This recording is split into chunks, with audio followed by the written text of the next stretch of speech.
जनता की आवाज़ है, जनता से नाम निकल के आया है। अगर मुझे उस लायक समझा जाएगा और इससे अच्छा मुझे कोई अवसर मिलेगा, तो निश्चित तौर पर मैं इस माटी के लिए अपना तन, मन, धन और जीवन कुर्बान कर दूँगी।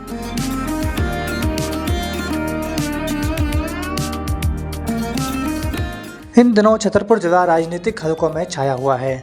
जिले में पदस्थ डिप्टी कलेक्टर निशा बांगरे की राजनीति में आने की खबर ने सियासी गलियारों में हलचल मचा दी है। तो वहीं उन्होंने बोला है कि यह तो आने वाला समय ही बताएगा और कहा कि अगर बेहतर अवसर मिला तो इस बारे में जरूर सोचूंगी। फिलहाल अभी मैं प्रशासनिक दायित्व में हूँ। फिर भी उन्होंने जोर देते हुए कहा कि सभी पार्टियाँ अपने अपने लेवल पर सर्वे कर रही हैं और जो भी मेरे सिद्धांतों के साथ और स्वतंत्रता मिलेगी तो मैं ज़रूर विचार करूंगी। अभी सिर्फ नाम आया है, मैंने अभी अपना स्टेटमेंट नहीं दिया है कि मैं अभी नौकरी छोड़ूंगी। समय आने पर देखा जाएगा। फिलहाल इस्तीफा देने वाली अभी बात नहीं है।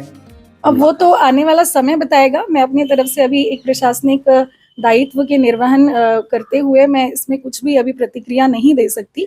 जनता की आवाज़ है, जनता से नाम निकल के आया है। अगर मुझे उस लायक समझा जाएगा और इससे अच्छा मुझे कोई अवसर मिलेगा, तो निश्चित तौर पर मैं इस माटी के लिए अपना तन, मन, धन और जीवन कुर्बान कर दूँगी। नहीं, देखिए, सभी माध्यम अपनी-अपनी जगह श्रेष्ठ होते हैं। एक इंजीनियर भी उतना ही अपने देश के लिए कर सकता है जितना कि डॉक्टर, वकील, एक आईएएस, आईपीएस, सभी लोग अपने-अपने स्तर पे अगर अपना काम ईमानदारी से करें, सजगता से करें, तो हर काम महत्वपूर्ण है। तो मैं ये बिल्कुल नहीं कह सकती कि एक अधिकारी के तौर पे मैं नहीं कर पाती हूँ, मैं ज़रूर कर पाती हूँ। लेकिन निश्चित तौर पे अगर इससे अच्छा मुझे मौका मिलेगा, तो मैं उसके बारे में सोचूँगी, क्योंकि हमें हमेशा प्रोग्रेसिव थॉट का होना चाहिए। तो मेरी प्रगतिशील विचारधारा है। अगर कोई और अच्छा मौका मिलेगा तो मैं उसके बारे में अपने परिवार से राय-मशवरा करके इसके बारे में विचार करेंगे। देखिए, मेरा जो ध्येय रहा है हमेशा से देश सेवा, देश की सेवा करना, तो यही मेरा लक्ष्य रहेगा। शायद हर किसी को यही उम्मीद होती है कि एक अधिकारी या फिर एक प्रतिनिधि करने वाला व्यक्ति जो है वो उनकी आवाज़ उठाए, जो उनकी तकलीफ़ें हैं, जो उनकी समस्याएँ हैं, उनका निदान उन्हें मिले। तो निश्चित तौर पे जो जिस भी एरिया में मैं रहती हूँ, चाहे वो कोई भी दायित्व हो, देखिए, पद एक माध्यम है। पद मेरे लिए सिर्फ़ एक माध्यम है, कोई बड़ा, कोई छोटा पद नहीं है। मेरे लिए सभी पद एक समान हैं, पद एक माध्यम है। अंतिम लक्ष्य यही है कि संविधान की आत्मा को विस्थापित करना और हमारे जो पंक्ति के अंतिम व्यक्ति हैं, उस तक पहुँचना, यही मेरा उद्देश्य है। अच्छा मैम, नहीं, देखिए, अभी तो एक प्रशासनिक दायित्व होने के तौर पर, एक अधिकारी होने के तौर पर मैं इसके बारे में कोई भी प्रतिक्रिया नहीं दे सकती हूँ। हालाँकि सभी पार्टीज़ जो हैं वो अपने-अपने लेवल पे सर्वे कर रही हैं, जो मेरे सिद्धांतों के साथ और मेरे जो विचार हैं, उतनी अगर मुझे स्वतंत्रता मिलेगी तो मैं विचार करूँगी।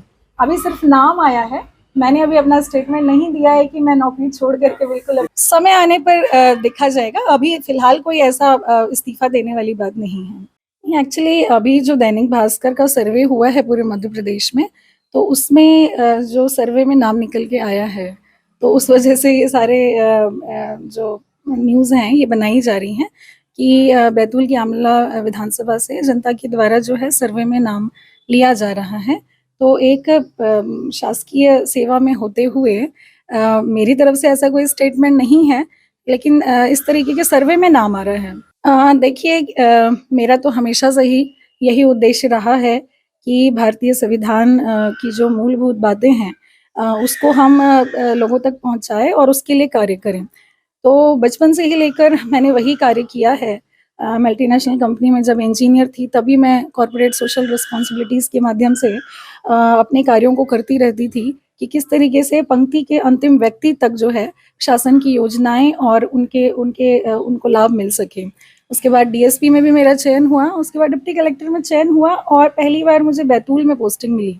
तो जो हमेशा से मेरी कार्य करने की शैली रही है, उसी कार्यशैली से मैंने बैतूल में काम किया। आमला में मैं एसडीएम रही, लोकसभा के दौरान एआरओ रही। तो मेरे कार्य को वहाँ की जनता ने सराहा और बड़ा मुझे खुशी महसूस होती है कि वहाँ की जनता ने मुझे एक बहन, एक बेटी के रूप में स्नेह और प्यार दिया है। तो इस तरीके से जो मेरे कार्य करने का तरीका है वो हर जगह वही रहा है, चाहे मैं इंजीनियर रहूँ, चाहे डीएसपी, चाहे डिप्टी कलेक्टर या कुछ और, लेकिन उद्देश्य एक ही है, देश की सेवा करना, इस माटी की सेवा करना और पंक्ति के अंतिम व्यक्ति तक को सामाजिक न्याय और आर्थिक बराबरी का दर्जा दिलाना। तो जो मेरा वहाँ 3 साढ़े 3 साल का कार्यकाल रहा बैतूल में, तो वहाँ कार्य मेरा लोगों ने पसंद किया, क्योंकि उस समय कोरोना का भी समय था और बहुत ही दूर सुदूर आदिवासी इलाकों में जाकर के मैंने वैक्सीनेशन और तमाम उनके अधिकारों के लिए जो प्रशासनिक अधिकारी के तौर पे कार्य किए हैं। तो मुझे लगता है कि जब वहाँ से मेरा ट्रांसफ़र हुआ और अलग-अलग संगठनों ने, अलग-अलग सामाजिक संगठनों ने, धार्मिक संगठनों ने जो एक बेटी और बहन की तरह मुझे स्नेह देकर वहाँ से विदा किया, तो वो एक ऐसा महसूस हुआ पूरे ज़िले को और ख़ासकर आमला को कि जैसे मायके से अपनी बेटी विदा होती है, उस तरीके से मुझे बैतूल आमला से भोपाल विदा किया गया। तो वो एक संदेश मुझे लगता है कि वो गाँव-गाँव तक पहुँचा है कि कोई अधिकारी जो है वो एक अधिकारी बनकर यहाँ आई थी, लेकिन उसको विदा किया गया एक बेटी के रूप में, क्योंकि मैंने एक-एक व्यक्ति से परिवार की तरह मैंने उनकी मदद करने की चेष्टा की। मुझे यही लगता था कि अगर मैं उनकी जगह होती तो मुझे कैसा महसूस होता। जैसे हम परिवार में एक-दूसरे के दुःख तकलीफ़ को महसूस करते हैं, तो वही संवेदनाएँ, वही जो भावनाएँ हैं, मेरी हर एक जनता के प्रति रहती है, चाहे मैं जहाँ भी रहूँ। ज़रूरी नहीं वहीं कहीं भी रहूँ, लेकिन हाँ, ये ज़रूर है कि बैतूल ने मुझे एक अलग तरह के अवसर दिए कार्य करने के लिए।